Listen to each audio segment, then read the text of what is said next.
तो चलिए प्यारे बच्चों, आपका स्वागत है आज के इस वीडियो पर। और आज के इस वीडियो में 8 ग्रेड अभ्यास पुस्तिका कक्षा आपका 8वीं का वर्ष देखिए 2023-24 का आपका 8 ग्रेड पुस्तिका जो आपका नई आई है। तो यहाँ पे देखिए आपका ये आपका अनुक्रमणिका है, ठीक है, यानी आपका सिलेबस। तो यहाँ पे आपके जो अतीत देखिए, सबसे हमारा पहला आपका क्या है, हमारा अतीत। तो इसमें आपको इतिहास का भाग है, इनमें आपके इतने चैप्टर हैं। तो सबसे पहले जब आप बुक खोलेंगे यहाँ पे तो 8 ग्रेड का, तो आपको इसमें पहला आपका अध्याय जो है प्रारंभिक कथन, कैसे और कब और कहाँ, व्यापार से साम्राज्य तक कंपनी की सत्ता स्थापित होती है, ग्रामीण क्षेत्र पर शासन चलाना, आदिवासी दीकू एक स्वर्ण युग की कल्पना, और जब जनता बगावत करती है। तो यहाँ पे जितने आपके चैप्टर हैं एक ही वीडियो पर कंप्लीट सोल्यूशन आज के इस वीडियो पर मिलेगा। तो पेज नंबर देखिए, यहाँ पे आपके 4 से लेकर पूरा का पूरा आपका 28 पेज तक के आंसर आज की इस वीडियो में देने वाले हैं। तो चलिए फटाफट इनके आंसर देखते हैं। देखिए यहाँ पे आपका पहला अध्याय आता है प्रारंभिक कथन, कब कैसे और कहाँ। तो आपको देखिए आपका पहला क्वेश्चन दिया है, ब्रिटिश शासन काल के प्रथम और अंतिम गवर्नर जनरल कौन थे। तो आपको आंसर जो लगाना है देखिए वारेन हेस्टिंग, ठीक है। तो आपको यहाँ पे जो है वारेन हेस्टिंग और आपका लॉर्ड माउंटबेटन। तो आपको देखिए यहाँ पे ये आंसर करना पड़ेगा। इसके बाद second question, A history of British India पुस्तक के लेखक कौन है। तो आपको आंसर जो है इसमें आपको जेम्स मिल करना है। और इसके बाद देखिए आपका नेक्स्ट क्वेश्चन आता है तीसरा, जब किसी देश की दूसरे देश के दबाव पूर्वक आर्थिक, सामाजिक और राजनीतिक परिवर्तन किए जाते हैं तो प्रक्रिया को क्या कहा जाता है। तो आपको देखिए यहाँ पे जो आपका आंसर है, तो आपको आंसर यहाँ पे सी नंबर औपनिवेशीकरण आंसर करना है। इसके बाद क्वेश्चन देखिए चौथा, महत्वपूर्ण दस्तावेज को सुरक्षित रखा जाता है पुस्तकालय, अभिलेखागार, प्रयोगशाला या फिर आपका संग्रहालय में। तो इसमें आपको आंसर देखिए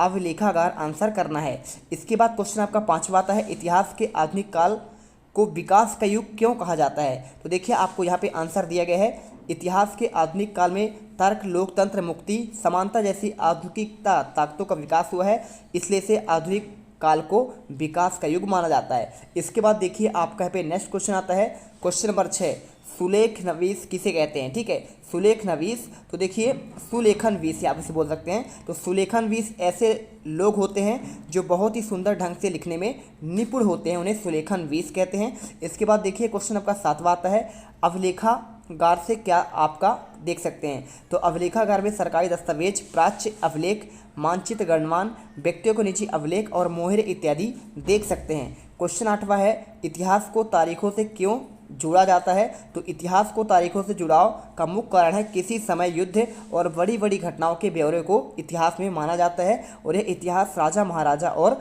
उनके नीतियों के बारे में होता है। इसके बाद आपका देखिए क्वेश्चन आपका 9वां आता है, छपाई की तकनीक के प्रसार में जनता क्या क्या आपके लाभ हुए। तो छपाई की तकनीक के संचार में पुस्तक के उत्पादन में क्रांति आ गई, अखबार छपने लगे, महत्वपूर्ण लोगों की आत्मकथाएं स्थानीय बाजारों में बिकने लगी, जनता विभिन्न मुद्दों से परिचित होने लगे और जिससे ज्ञान का प्रसार हुआ। इसके बाद क्वेश्चन आपका 10वां आता है, औपनिवेशीकरण से क्या आशा है। तो जब एक देश पर दूसरे देश के दबदबे से वहाँ पे राजनीतिक, आर्थिक, सामाजिक और सांस्कृतिक बदलाव आ जाते हैं तो इस प्रक्रिया को औपनिवेशीकरण कहा जाता है। इसके बाद देखिए क्वेश्चन आपका आता है 11वां, जनगणना द्वारा किस प्रकार की जानकारी एकत्रित की जाती है। तो जनगणना के द्वारा भारत के सभी प्रांत में रहने वाले लोगों की संख्या, उनकी जाति, इलाके, व्यवसाय के बारे में जानकारी इकट्ठा की जाती है। इसके बाद क्वेश्चन आपका 12वां है, जेम्स मिल द्वारा अपनी किताब पर किन बातों का उल्लेख किया गया है। उनकी किताब थी a history British of India. तो इसमें इतिहास को हिंदू, मुस्लिम और ब्रिटिश काल में विभाजित किया गया है। साथ ही उनका मानना था कि अंग्रेज को सारे विभाग पर कब्जा कर लेना चाहिए ताकि भारतीय जनता को ज्ञान और सुखी जीवन प्रदान किया जा सके। इसके बाद आपका देखिए यहाँ पे क्वेश्चन आपका 13वां आता है, औपनिवेशवाद शासन के दौरान सर्वेक्षण को क्या उद्देश्य थे। तो आपको देखिए आपको यहाँ पे आंसर दिया गया है, आप इसका स्क्रीनशॉट कर लीजिए। चलिए यहाँ पे आपका जो है पहला अध्याय समाप्त होता है। दूसरा अध्याय है व्यापार से साम्राज्य तक कंपनी की सत्ता स्थापित होती है। अब देखिए जो आपका अध्याय 2 है, तो यहाँ पे इसके चलिए सभी आपके 8 ग्रेड अभ्यास पुस्तिका का सभी आंसर देखते हैं। तो अध्याय 2 का पहला क्वेश्चन आपका देखिए दिया गया है, प्रश्न 1, ईस्ट इंडिया कंपनी की शुरुआत व्यापारियों को किस नाम से जाना जाता है। तो आंसर आपको यहाँ पे फैक्टर करना है, ठीक है। इसके बाद फरमान शब्द का क्या आपका अर्थ है। तो आपको देखिए यहाँ पे शाही आदेश आपको आंसर लिख देना है। क्वेश्चन तीसरा देखिए लिखा है, मालाबार तट किन वस्तुओं के व्यापार के लिए प्रसिद्ध था। तो आपको आंसर देखिए काली मिर्च, और इलायची के लिए। इसके बाद देखिए प्रारंभिक ब्रिटिश शासनकाल में प्रशासकीय इकाइयों के किस नाम से जाना जाता था, तो आपको देखिए यहाँ पे आंसर जो है प्रेसिडेंसी आपको करना है। इसके बाद क्वेश्चन 5वां दिया गया, किस पुर्तगाली यात्री के द्वारा भारत पहुंचने के लिए समुद्री मार्ग का पता लगाया, तो वास्को डी गामा जो है 1498 में पुर्तगाल से आया था और इसी ने समुद्री मार्ग का पता लगाया था। इसके बाद देखिए इजाज़तनामे से क्या आशय है, आपका ये क्वेश्चन दिया गया है। तो इजाज़तनामे का मतलब है कि इंग्लैंड की कोई व्यापारिक कंपनी इजाज़तनामे में बताए गए इलाके में ईस्ट इंडियन कंपनी की होड़ नहीं कर सकती थी। बक्सर के युद्ध का क्या परिणाम आपका हुआ, तो आपको देखिए यहाँ पे लिख देना है, बक्सर का युद्ध सबसे महत्वपूर्ण, भारत की सर्वोच्च शक्ति सम्राट शाह आलम, उसका नवाब वजीर, बंगाल का नवाब संयुक्त रूप से पराजित हुए और युद्ध में सम्राट के हारने से कंपनी की शक्ति और प्रभुत्व को जनता को स्वीकार करना पड़ा और यहाँ पे आपको देखिए शक्तियों का प्रतिष्ठा का पतन हो गया।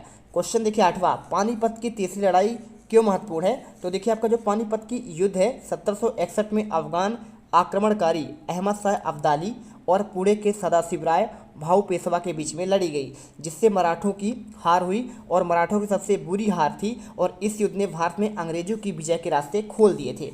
इसके बाद देखिए क्वेश्चन आपका यहाँ पे 9 आता है, यूरोप के बाजार में भारत के किन वस्तुओं की मांग आपकी बढ़ी थी, देखिए आपके सूती कपड़े, रेशम और काली मिर्च, लौंग, इलायची, दाल चीनी भी इनकी आपका मांग थी। इसके बाद देखिए क्वेश्चन आपका 10वां आता है, सहायक संधि की क्या शर्तें थी, तो देखिए पहला, भारतीय शासकों को अपनी स्वतंत्रता सेना रखने की इजाज़त नहीं होगी।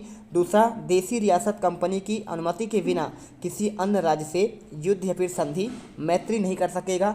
देसी रियासत से अपने दरबार में एक अंग्रेज रेजिमेंट रखेंगे जिससे रेजिडेंट के परामर्श के अनुसार ही रियासत का प्रबंध करेगी। ठीक है, चलिए इसके बाद आपका क्वेश्चन आता है क्वेश्चन 11वां, वारेन हेस्टिंग द्वारा न्याय व्यवस्था क्या क्या सुधार किए गए थे, तो पहला देखिए एक नई न्याय व्यवस्था स्थापित की गई और इसमें हर जिले में 2 आपकी अदालत होंगी, फौजदारी अदालत और आपका दीवानी अदालत। इसके बाद देखिए कि आपका तीसरा क्वेश्चन आपका दिया गया है, रेगुलेटिंग एक्ट के अंतर्गत एक सर्वोच्च न्यायालय का भी स्थापना की गई थी। प्लासी का युद्ध के क्या कारण थे, तो आपको देखिए पहला लिखना है, अली वर्दी खान की मृत्यु के बाद सिराजुद्दीन दौला बंगाल के नवाब बने।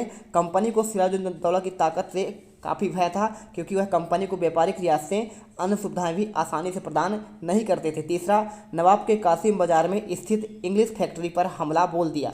इसके बाद देखिए यहाँ पे आपका दिया गया है 13वां, यूरोपीय व्यापारियों कंपनियों में प्रतिस्पर्धा के क्या कारण थे, तो पहला देखिए सभी व्यापारिक कंपनियों एक जैसी वस्तुओं को खरीदना चाहती थी, सभी व्यापारिक कंपनियों अत्यधिक मुनाफा अर्जित करना चाहती थी, बाजारों पर कब्जे की होड़ में व्यापारिक कंपनियों के बीच आपस में लड़ाइयाँ हुई थी। इसके बाद देखिए क्वेश्चन आपका 14वां आता है, यहाँ पे लिखा है लॉर्ड डलहौजी के विलय नीति का कारण, तो आप इसका आंसर देखिए यहाँ पे स्क्रीनशॉट कर लीजिए और इसे अच्छे से लिख लीजिए। इसके बाद देखिए यहाँ पे कंप्लीट होता है। अब आता है अध्याय 3।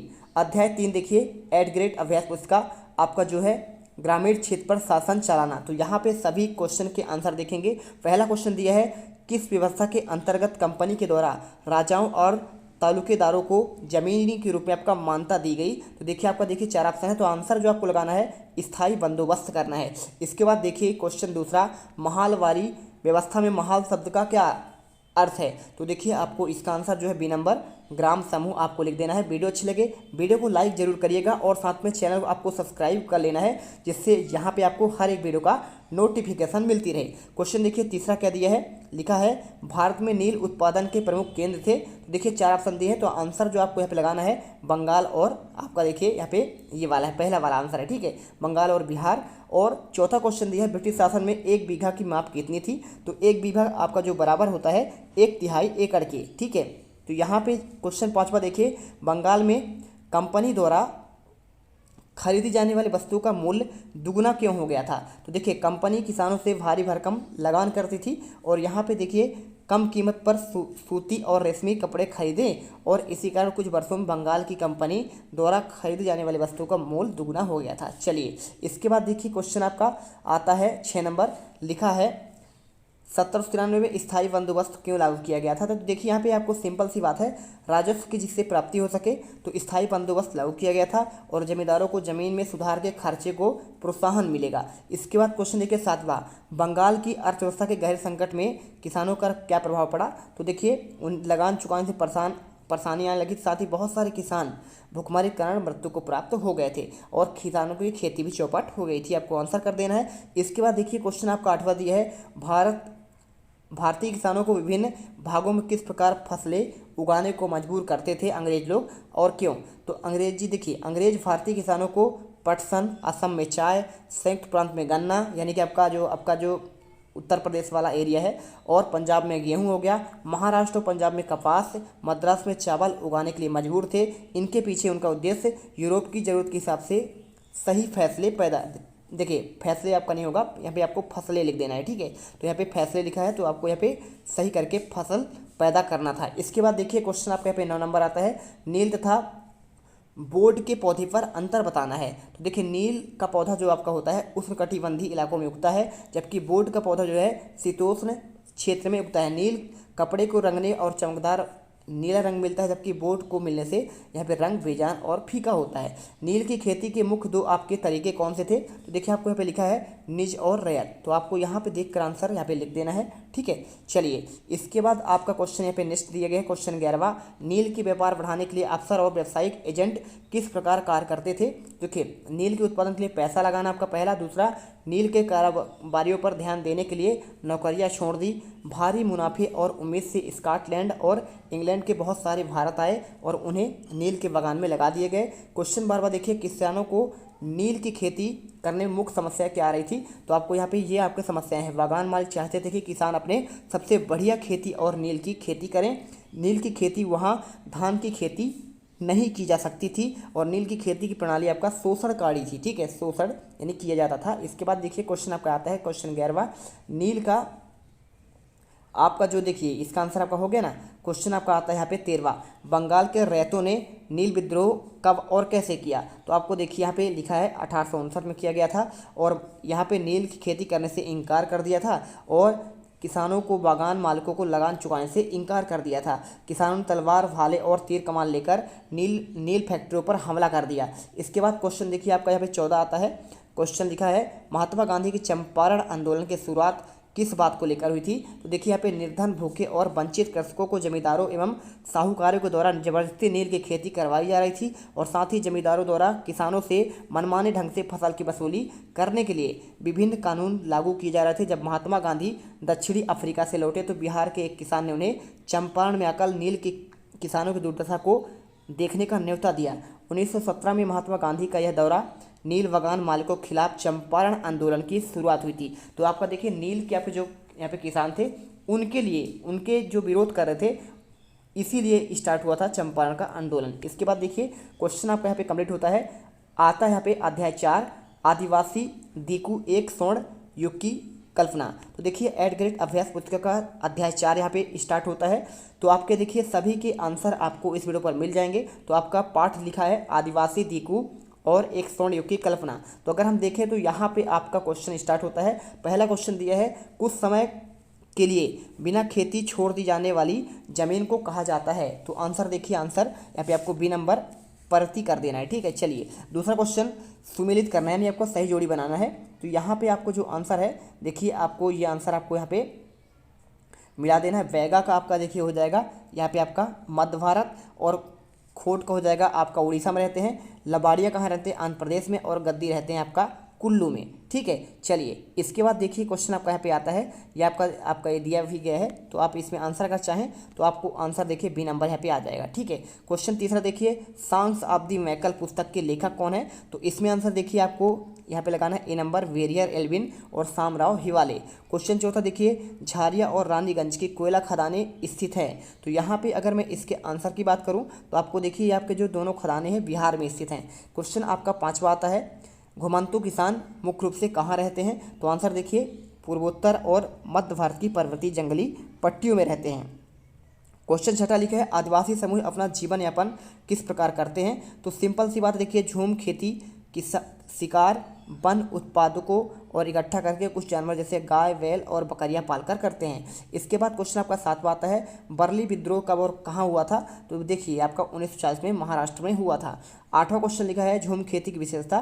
तो आपको देखिए यहाँ पे लिख देना है, झूम खेती जंगलों के छोटे भूखंडों पर की जाती है। झूम खेती जब फसल पक जाती है उसे काटकर दूसरी जगह पर की जाती है और झूम खेती के घास फूस को जलाकर राख में फसलों के बीज बिखेर दिया जाता है। और इसके बाद देखिए क्वेश्चन आपका आता है यहाँ पे 9 नंबर, आदिवासी महाजनों और व्यापारियों अपनी मुसीबतों का जिम्मेदार क्यों मानते हैं। तो यहाँ पे आपको इसका आंसर जो है यहाँ पे दिया गया है, इसका स्क्रीनशॉट कर लीजिए और लिख लीजिए।